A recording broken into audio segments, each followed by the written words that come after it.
ఎగువ రాష్ట్రాల్లో వర్షాలు భారీగా కురిసి సాగునీటి ప్రాజెక్టులు నిండిన కర్నూలు జిల్లాలో మాత్రం ఈ ఖరీఫ్ సీజన్లో ఆశాజనకంగా వర్షపాతం నమోదు కాలేదు.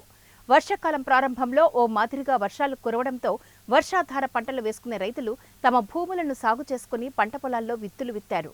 అయితే అప్పటి నుండి ఆశాజనకంగా వర్షాలు లేకపోవడంతో పంటలు ఎండు దశకు చేరుకున్నాయి. ఇక మంత్రాలయం నియోజకవర్గంలో పంటలను కాపాడుకునేందుకు రైతులు నానా అవస్థలు పడుతున్నారు. వర్షాల కోసం కులమతాలకు అతీతంగా ప్రార్థనలు చేస్తున్నారు. అంతేకాకుండా తమ మిరప పంటలను కాపాడుకునేందుకు ఎరిగేరి గ్రామంలోని హనుమేశమ్మ కుటుంబ సభ్యులు బిందెలతో నీటిని మోసుకొని మిరప మొక్కలకు పోయడం మన తెలుగు టీవీ కంటపడింది. కోసిగి మండలం ఎరిగేరి గ్రామానికి చెందిన రామాంజీ కొంత పొలాన్ని కౌలుకు తీసుకుని 6 ఎకరాల్లో పత్తి పంటను, మరో ఎకరన్నరలో మిరప పంటను సాగు చేశారు. అయితే గత 20 రోజులుగా వర్షాలు లేకపోవడంతో మిరప మొలకలు వాడిపోతున్నాయి.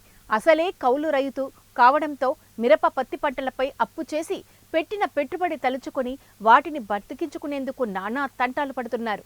తమ పంట మొక్కలను కాపాడుకునేందుకు కుటుంబ సభ్యులంతా కలిసి సుదూర ప్రాంతం నుండి బిందెలతో నీరు మోసుకుంటూ వాటిని బతికించుకునే ప్రయత్నాలు చేస్తున్నారు.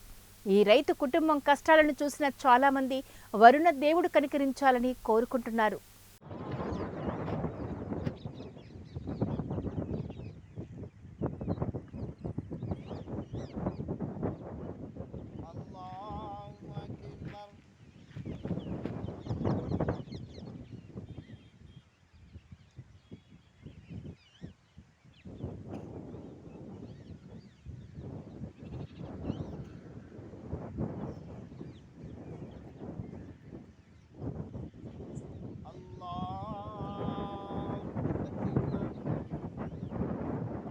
ఆరిపోతాను నేను ఎన్ని మొసాన్ని ఆరిపోతా 6 నెలల మొదటి సాలైపోయింది.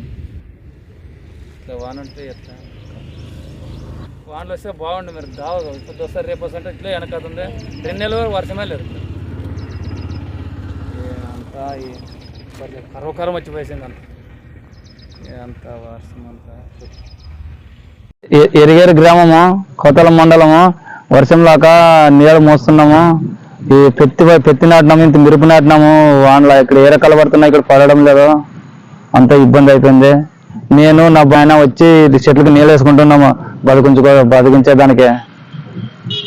ఏం వేసినావు? పంట ఏం వేసినావు? పంట పెత్తి వేసినాను, ఇంత మిరప వేసినాను. ఎన్ని ఎకరాలు ఉంటుంది?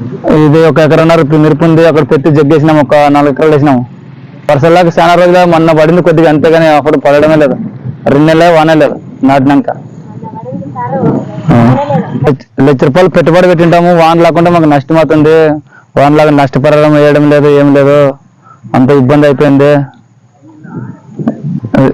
ఈ కష్టం ఇట్లున్నా దేవుడు కరుణిస్తే బాగుండా.